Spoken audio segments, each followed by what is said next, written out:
السلام علیکم ناظرین، سلامتی ہو آپ پر جہاں بھی آپ ہوں۔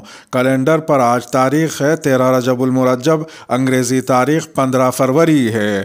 اپنے میزبان راہی حجازی سے عالمی خبریں سنیے۔ دل والا ایموجی بھیجنے پر لاکھوں روپے جرمانہ اور 5 سال قید۔ سعودی عرب میں سماجی رابطے کی اپلیکیشن واٹس ایپ پر رضامندی کے بغیر دل والا ایموجی بھیجنے والے کو 1 لاکھ ریال یعنی 20 لاکھ بھارتی روپے کے بقدر جرمانہ اور 2 سال قید کی سزا ہو سکتی ہے۔ گلف نیوز کے مطابق سعودی اخبار کو دیے گئے انٹرویو میں اینٹی فراڈ ایسوسی ایشن کے رکن نے بتایا کہ بغیر رکن کسی کو بھی دل والا ایموجی بھیجنا سعودی قوانین کے تحت آن لائن ہراسانی کے زمرے میں آتا ہے، جس کی سزا 1 لاکھ ریال اور 2 سال قید ہو سکتی ہے۔ اینٹی فراڈ ایسوسی ایشن کے رکن نے واٹس ایپ صارفین کو متنبہ کرتے ہوئے مزید کہا کہ اگر کوئی شخص دوسری بار بھی اس جرم کا مرتکب پایا گیا تو جرمانہ بڑھ کر 3 لاکھ ریال اور قید کی سزا 5 سال تک ہو سکتی ہے۔ انہوں نے یہ بھی کہا کہ واٹس ایپ پر کسی کی مرضی کے بغیر ان کی تصاویر شیئر کرنا بھی قابل گرفت جرم ہے۔ سائبر کرائم کے بڑھتے ہوئے واقعات کو دیکھتے ہوئے ان قوانین کو متعارف کرایا گیا ہے۔ ادھر ایک دوسری خبر میں سعودی عرب میں اپیل کورٹ نے تیزاب ڈال کر بیوی کا چہرہ جلانے والے سعودی شہری کو مجرم قرار دیا ہے۔ عدالت نے 10 برس قید کی سزا جبکہ متاثرہ خاتون کے لیے 1 لاکھ سعودی ریال معاوضے کا حکم دیا۔ تفصیلات کے مطابق سعودی شہری اختلاف کے باعث اپنی بیوی کے چہرے پر تیزاب پھینک کر فرار ہو گیا تھا۔ اپیل کورٹ نے سعودی شہری سے یہ بھی کہا کہ وہ آئندہ کسی بھی شکل میں اپنی بیوی پر تشدد کی کوئی کوشش نہ کرے۔ اپیل کورٹ میں متاثرہ خاتون کے حوالے سے میڈیکل رپورٹ پیش کی گئی جس میں بتایا گیا کہ خاتون کا چہرہ، سر کا بایاں حصہ، کمر اور دونوں ہاتھ جھلس گئے اور جسم کے 25% حصے کو نقصان پہنچا۔ عدالت نے ہاتھوں، چہرے، سر اور کمر کو نقصان پہنچنے پر 1 لاکھ سعودی ریال معاوضے کا فیصلہ کیا۔ تکمیلی تلبینہ، طاقت، صحت اور شفا کے لیے سنت اور طب نبوی کا بہترین نسخہ ابھی آرڈر کریں۔ کم پیسے میں ہمارے ساتھ بزنس شروع کریں۔ بھارت بھر سے ڈسٹریبیوٹر بننے کے لیے کال کریں 8698242261۔ تکمیلی herbal health care, Malegaon, India. Taliban کے وفد کی دوحہ میں خلیجی ریاستوں کے سفیروں سے ملاقات۔ افغانستان کی وزارت خارجہ نے ایک ٹویٹ میں کہا ہے کہ قائم مقام وزیر خارجہ ملا امیر خان متقی کی قیادت میں افغانستان کے وفد نے جو اتوار کو قطر پہنچا تھا، پیر کو دوحہ میں خلیجی ریاستوں کے نمائندوں سے بات چیت شروع کر دی ہے۔ وزارت خارجہ کے نائب ترجمان ضیاء احمد توکل نے کہا کہ ملا امیر خان متقی کی قیادت میں ایک اعلیٰ سطحی افغان وفد قطر کے دارالحکومت دوحہ پہنچا اور پیر کو خلیجی ممالک کے سفیروں سے مختلف امور پر بات چیت کی۔ افغان وزارت کے مطابق نگراں حکومت کا وفد یورپی یونین، مذہبی اسکالرز کی یونین اور کابل کی جانب سے قطر میں کام کرنے والے سفارتی مشنز کے نمائندوں سے بات چیت کرنے والا ہے۔ ایک سیاسی تجزیہ کار ناصر احمد حیدری نے کہا کہ افغانستان کے وزیر خارجہ کا حالیہ دورہ دوحہ در حقیقت بیرونی ممالک کے ساتھ سفارتی تعلقات کے تسلسل کا ایک فالو اپ ہے جو بین الاقوامی سطح پر تسلیم کی بنیاد فراہم کرے گا۔ یونیورسٹی کے ایک لیکچرار ولی محمد سروری نے کہا کہ افغانستان میں سیاسی چیلنجز کو حل کرنے کے لیے یہ ایک بہت اہم دورہ ہے۔ واضح رہے کہ قطر ان ممالک میں سے ایک ہے جو سیاسی تجزیہ کاروں کے مطابق افغانستان کی موجودہ حکومت اور دنیا کے درمیان ثالثی کا کردار ادا کرنا چاہتا ہے۔ قطر کی کوشش ہے کہ 2 طرفہ بات چیت پر زیادہ توجہ دی جائے۔ ایک سیاسی تجزیہ کار سید جواد سجادی نے کہا کہ طالبان کے مطالبات میں سے ایک یہ ہے کہ وہ قطر سے ایک بار پھر طالبان اور امریکہ کے درمیان ثالثی کے لیے کہے تاکہ افغانستان کی منجمد رقم کو آزاد کرایا جا سکے۔ امریکہ کا افغانستان کی رقم ضبط کرنا افغان عوام کے خلاف ظلم ہے۔ افغانستان کے سابق صدر حامد کرزئی نے طالبان حکمرانوں کی آواز میں آواز ملاتے ہوئے امریکہ پر زور دیا ہے کہ وہ اپنے اس فیصلے پر نظر ثانی کرے جس کے تحت اس نے افغانستان کے منجمد اثاثوں میں سے نصف کو 11 ستمبر حملوں کے متاثرین کے لواحقین کے لیے مختص کرنے کا اعلان کیا ہے۔ حامد کرزئی نے کابل میں ایک نیوز کانفرنس کی جس میں انہوں نے کہا کہ افغانستان کے عوام 11 ستمبر کے ثانی جارحیہ میں جان سے جانے والوں کے خاندانوں اور پیاروں کے دکھ میں برابر کے شریک ہیں۔ ان کا کہنا تھا کہ لیکن یہ بات پیش نظر رہے کہ افغان عوام بھی دہشت گردی سے اتنے ہی متاثر ہوئے ہیں جتنے وہ خاندان جن کے پیاروں نے اپنی جانیں گنوائیں۔ ان کے بقول متاثرین کے نام پر افغان عوام کی رقم روکنا یا اسے ضبط کرنا ناانصافی ہے اور یہ افغان عوام کے خلاف ظلم ہے۔ اقوام متحدہ میں طالبان کے مستقل مندوب محمد سہیل شاہین نے ٹویٹر پر رد عمل دیتے ہوئے کہا کہ افغانستان بینک کے ریزرو کا تعلق حکومتوں یا دھڑوں سے نہیں بلکہ یہ افغانستان کے عوام کی ملکیت ہے۔ انہوں نے مزید کہا کہ یہ صرف مالیاتی پالیسی کے نفاذ، تجارت کو آسان بنانے اور ملک کے مالیاتی نظام کو فروغ دینے کے لیے استعمال ہوتا ہے۔ اسے منجمد کرنا یا کسی دوسرے مقصد کے لیے یک طرفہ طور پر تقسیم کرنا ناانصافی ہے اور افغانستان کے عوام کے لیے قابل قبول نہیں ہے۔ بھارت مسلمانوں کی سیکیورٹی اور تحفظ کو یقینی بنائے۔ اسلامی تعاون تنظیم یعنی OIC نے بھارت میں مسلمانوں کے ساتھ پیش آنے والے حالیہ واقعات پر اقوام متحدہ اور بین الاقوامی برادری سے تمام ضروری اقدامات کرنے کو کہا ہے۔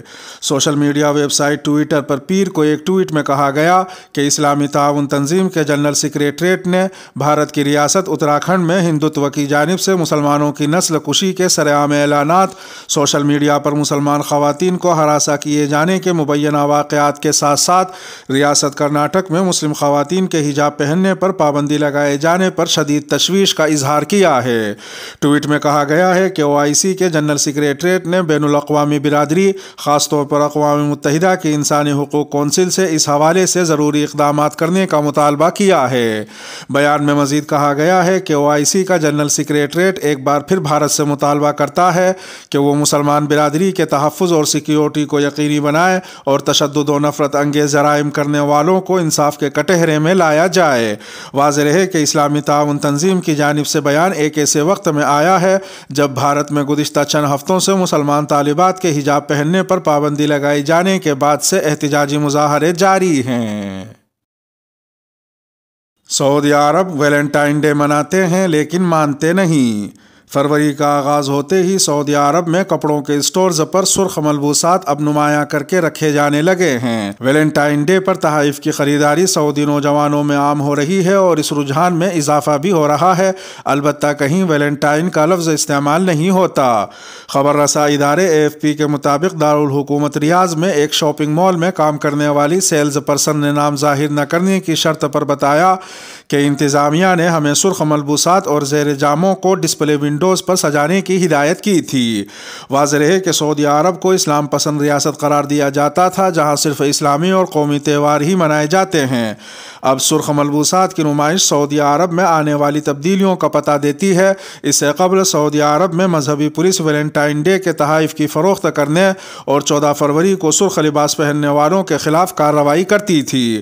گزشتہ چند برس کے دوران سعودی عرب کو معاشی سرگرمیوں اور سرمایہ کاری کے لیے پرکشش بنانے کے لیے اسلامی تعلیمات کو پس پشت ڈالتے ہوئے کئی سماجی تبدیلیاں لائی جا رہی ہیں۔ حکومت نے مذہبی پولیس کا عمل دخل محدود کر دیا ہے اور خواتین کو مغربی حقوق دیے جا رہے ہیں، جس کے تحت اب سعودی عرب میں خواتین کو ڈرائیونگ کی اجازت دے دی گئی ہے اور ماضی کے برخلاف اب وہ سادہ سیاہ عبایا میں کچھ رنگ بھی شامل کر سکتی ہیں۔ اپنی شناخت ظاہر نہ کرنے کی شرط پر AFP سے بات کرتے ہوئے ملبوسات کے اسٹور پر ایک خاتون سیلز پرسن کا کہنا تھا کہ اب اطمینان کے ساتھ سرخ ملبوسات نمایاں کر کے دکانوں کے باہر سجائی جا سکتی ہیں۔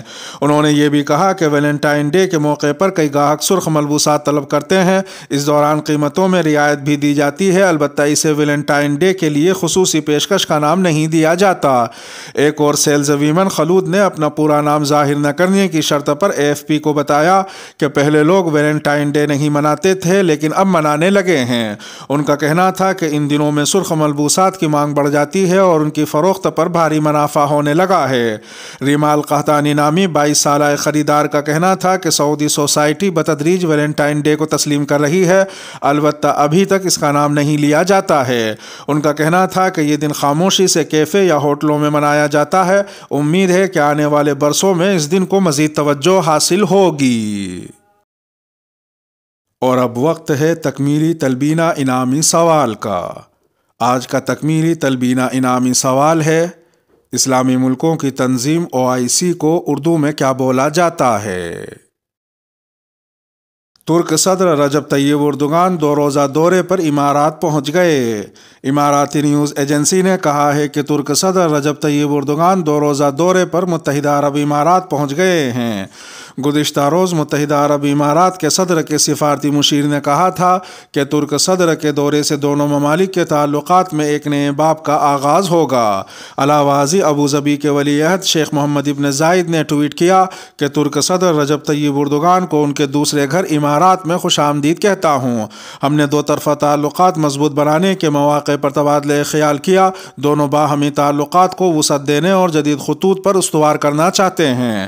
الامارات اليوم کے مطابق ترک صدر نے ابوظبی پہنچنے سے قبل ٹویٹر پر بیان میں کہا کہ ابوظبی کے ولی عہد شیخ محمد ابن زائد آل نہیان کے ساتھ نومبر کی انقرہ ملاقات کے ذریعے ترک امارات تعلقات کا نیا دور شروع کیا۔ آج ابوظبی پہنچ کر دو طرفہ تعلقات میں مزید گرم جوشی پیدا کریں گے۔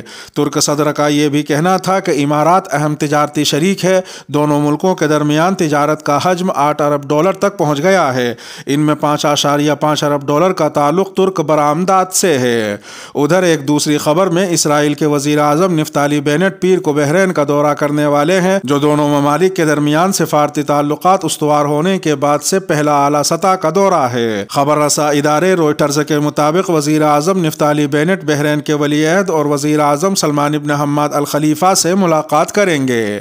اسرائیلی وزیر اعظم کے دفتر سے جاری بیان میں کہا گیا ہے کہ ملاقات میں دونوں رہنما باہمی تعلقات کی مضبوطی، بالخصوص سفارتی اور معاشی معاملات کے مزید فروغ کے لیے ضروری اقدامات سے متعلق بات چیت کریں گے، جبکہ ٹیکنالوجی اور جدت کے شعبوں پر زیادہ توجہ دی جائے گی۔ بیان میں مزید کہا گیا ہے کہ وزیر اعظم نفتالی بینٹ بحرین میں مقیم اسرائیلی کمیونٹی سے بھی ملاقات کریں گے۔ اس کے ساتھ ہی خبروں کا اختتام ہوا۔ ویڈیو کو آخر تک ملاحظہ فرمانے پر شکریہ۔ ملتے ہیں شام 8 بجے انڈیا کی خبروں والی اگلی ویڈیو میں، اور اگر آپ 8 بجے کے بعد یہ ویڈیو دیکھ رہے ہوں تو وہ ویڈیو آپ کی اسکرین پر نمودار ہو رہی ہوگی۔ تھم نیل پر ٹچ کر آج کی انڈیا کی خبریں بھی سن سکتے ہیں۔ اپنے میزبان راہی حجازی کو اب دیجیے اجازت۔ سلامتی ہو آپ پر جہاں بھی آپ ہوں۔